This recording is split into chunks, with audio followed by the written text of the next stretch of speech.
Dad? Stable na ang mga vitals niya. Doc, akala ko ba okay na si Daddy?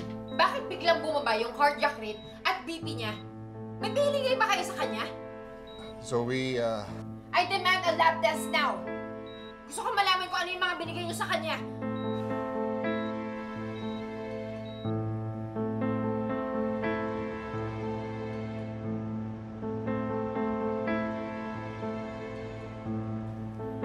Dok, ano to?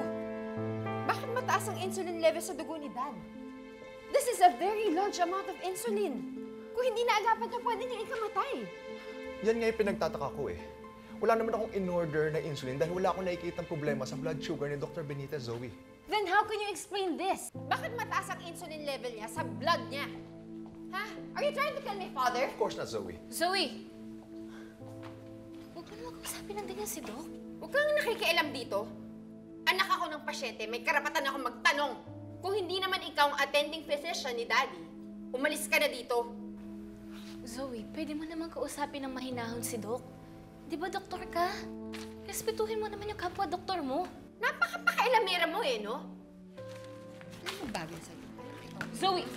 Bagay sa'yo. Zoe! Ito, dahil pakailamera Doc, ka. ano ba? Ayun, bagay sa'yo. Zoe, tama na! Ano ba? Sa'yo? Tama na, please! Dala mo, tumigil Zoe, ka ba? please stop! Zoe! Tumigil ka! Stop that! Bakit mo sinasaktan si Annalyn? Dahil pakailamera yung anak mo. Anak ako ng pasyente and I have every right to intervene kung may nangyayari man sa tatay ko. Pwede naman kayong mag-usap na maayos. Bakit kailangan mong maging bayolente? Because someone's trying to kill my father. Eto, ayan. May nag-inject ng insulin sa kanya. Kitang-kita naman sa lab test na yan. I'm just trying to protect my dad.